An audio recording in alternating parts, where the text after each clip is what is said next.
असम में जो मुसलमान है, ये हिंदुस्तान मोदी क्या कह रहा है, उनको निकाल रहा है उधर से। वो कह रहा है तुम इंडियन नहीं हो, जाओ वापस बांग्लादेश। ये हसीना वाजिद, ये कठपुतली है हिंदुस्तानी की। नमस्कार दोस्तों, चैनल पे स्वागत। पाकिस्तान मीडिया कह रहा है कि सीए और एनआरसी के तहत भारत बांग्लादेशियों को वापस भेजा जा रहा है। इस वजह से बांग्लादेशी आवाम भारत से नफरत कर रहे हैं और पाकिस्तान के करीब आ रहे हैं, लेकिन बांग्लादेशी सरकार भारत की गुलाम। चलिए दोस्तों, देखते हैं भारत और बांग्लादेश के बारे में जफर हिलाली क्या कुछ कह रहे हैं, बाद में हम बात करेंगे। हिलाली साहब, इज इट सो सिंपल कि जी अचानक उन्हें रियलाइज हुआ कि चूंकि ये मुसलमान मुल्क है तो यही हमारे असल में दोस्त हो सकते हैं, या कोई आपको रीजंस उसकी कुछ और नजर आती हैं? जी, क्या वजह है फिर?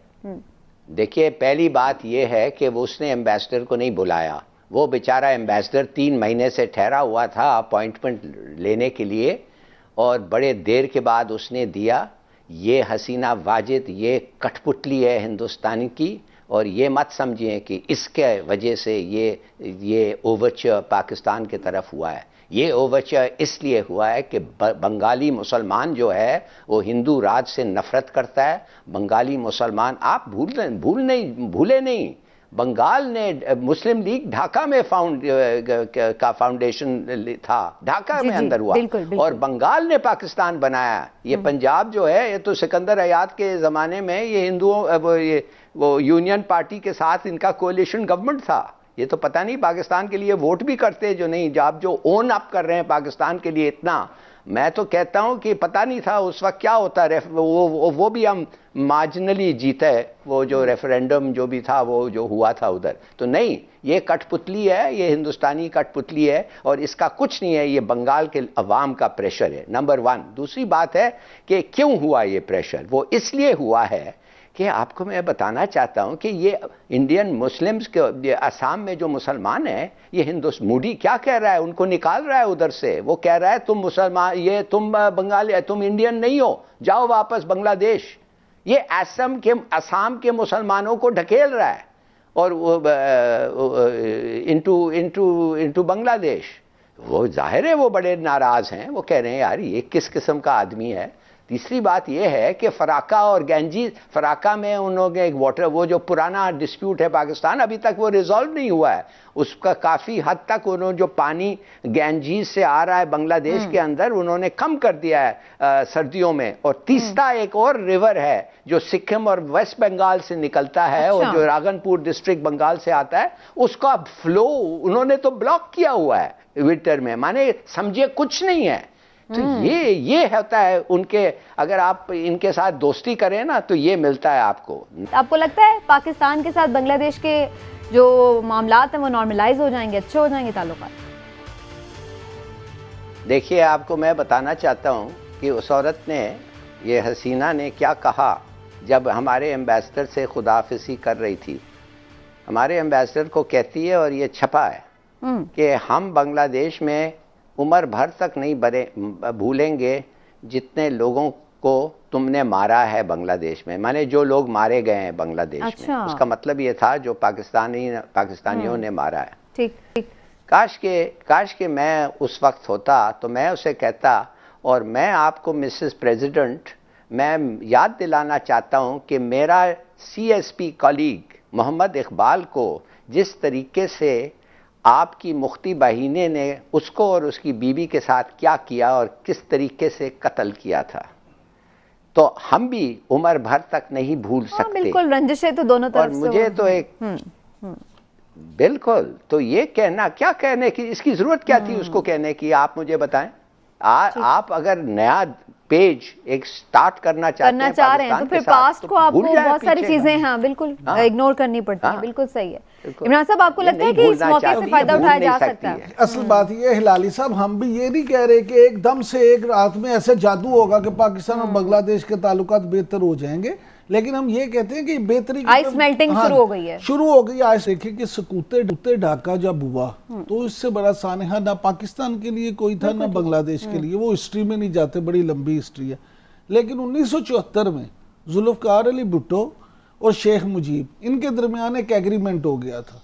एग्रीमेंट क्या हुआ कि जनाब हम पाकिस्तान और बांग्लादेश माजी की तलखियों में नहीं जाएंगे और नए सिरे से अपना करेंगे। लेकिन उसके बाद जब हसीना वाजिद आई हसीना वाजिद इक़्तिदार में आई तो उन्होंने दोबारा से सकूते ढाका के वाक़यात और ये और सारे वो कहते हैं ना माजी में झांकना शुरू कर दिया और वही सारा रद्द-ए-अमल शुरू हो गया। इनका झुकाव डायरेक्ट इंडिया की तरफ से।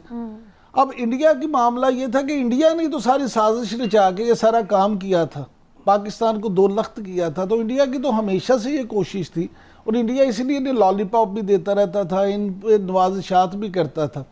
लेकिन अब जब हालात का इन्हें अंदाज़ा हुआ और सी पैक को आप देखें और दूसरी चीज़ें, और जब इन्होंने देखा कि इंटरनेशनली इनके साथ इंडिया क्या घनौना खेल खेल रहा है, तो फिर हसीना वाजिद की भी आंखें खुली हैं और उन्हें भी ये पता चला कि जो मुसलमान होने के नाते और पाकिस्तान के साथ उनका एक मोहब्बत का ताल्लुक या मजहबी ताल्लुक और ये सारी चीज़ें हैं, जितना पाकिस्तान और बांग्लादेश की चीज़ें एक दूसरे के लिए फ़ायदेमंद हो सकती हैं, कभी भी हिंदू बनिया, कभी भी इंडिया उस तरह से, और ख़ास तौर पे फाशिस्ट हुकूमत जो मोदी की है उसमें तो कभी भी मुसलमानों के लिए कोई बेहतरी नहीं हो सकती। मैं समझता हूँ कि ये सिर्फ पाकिस्तान और बांग्लादेश के लिए नहीं, पूरे खित्ते के लिए बड़ा खुश आइंद है। इन दोनों ममालिक में ताल्लुकात जो हैं जितने बेहतर होंगे उससे खित्ते में खुशहाली है। Not at all, ये वही है कठपुतली हिंदुस्तान। अच्छा हिलाली साहब, सॉरी कोई कैसा नहीं हुआ है। अच्छा हिलाली साहब, एक जो चीज़ यहाँ मैं जब सिटीजनशिप एक्ट इंडिया ने लागू किया है ना, उसके बाद बांग्लादेश में एक टिल्ट आया, एक चेंज आया है, क्योंकि उसको बांग्लादेश समझता है कि इससे बराह रास्त ये इफेक्ट होते हैं, इसीलिए बांग्लादेश ने अब उनके साथ नाराजगी की। उसकी जो वाज़ेह मिसाल या सबूत है वो ये है कि वहाँ जो उनका शहर है सलहट, वहाँ पे जो एयरपोर्ट बनना था पहले इंडियन कंपनी बना रही थी, लेकिन अब उन्होंने वो जो उसका ठेका है वो चाइनीज कंपनी को दे दिया। अब चाइना बना रहा है, चाइना का जो रोज बरोज वहाँ पे असर रसूख बढ़ रहा है, उसकी वजह से भी इंडिया के पेट में बड़े मरोड़ उठ रहे हैं और वो भी जरा आर्म ट्विस्ट कर रहा है बांग्लादेश। हाँ जी, मैं एक ब्रेक ले लूं, इंटरेस्टिंग डिस्कशन है। अब इशू ये है कि चाइना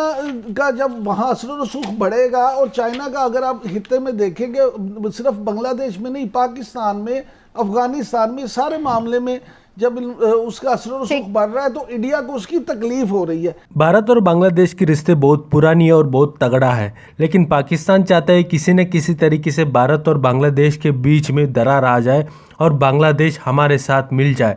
लेकिन पाकिस्तान की लाख कोशिश के बाद भी पाकिस्तान इस मंशा में कामयाब नहीं हो पा रहा है। अब पाकिस्तान जाल बिछा रहा है कि पाकिस्तान के रिश्ते बांग्लादेशी आवाम के साथ बढ़ाया जाए, क्योंकि दोनों देशों में एक ही मजहब है और एक बार बांग्लादेश की आवाम के साथ रिश्ते बढ़ गए तो अपने आप बांग्लादेशी सरकार आवाम के दबाव में पाकिस्तान की ओर बढ़ेगा। लेकिन शेख हसीना भी कुछ कम नहीं, जो पाकिस्तानी फौज बांग्लादेश में बर्बरियत किया था उसको वापस आवाम के सामने उजागर कर रहा है। शेख हसीना कह रहे कि जो पाकिस्तानी फौज ने हमारे साथ किया है उसको हमें नहीं भूलना चाहिए, और हर समय भारत बांग्लादेश को पाकिस्तान से बचाया और मदद भी करता है बांग्लादेश को। लेकिन आजकल पाकिस्तान कहता है कि बांग्लादेश से भारत से नाराज है और चीन से ज़्यादा व्यापार कर रहा है बांग्लादेश, और बेल्ट एंड रोड इनिशिएटिव में बांग्लादेश मिला है। 2018 में वर्ल्ड बैंक ने एक नोटिस जारी की थी, जो भी देश बेल्ट एंड रोड इनिशिएटिव में शामिल हो रहे दो बार सोचकर बेल्ट एंड रोड इनिशिएटिव में जाए, क्योंकि चीन दूसरे देशों को इकोनॉमिक सपोर्ट देने से बजाय उनको डेट ट्रैप में फंसाया जा रहा है। इसका जीता जागता सबूत है पाकिस्तान और श्रीलंका। पाकिस्तान क्यों आजकल इतना इंपॉर्टेंस बांग्लादेश को दे रहा है? क्योंकि पाकिस्तान की आज वो हालत हो चुकी है कि बांग्लादेश से भी मदद लेना पड़ रहा है अपने मुल्क को चलाने के लिए, और बांग्लादेश कभी अपने आप को पाकिस्तान की तरफ नहीं देखता, क्योंकि पाकिस्तान की तरह दो कौमी नज़र रख के बांग्लादेश नहीं बना है।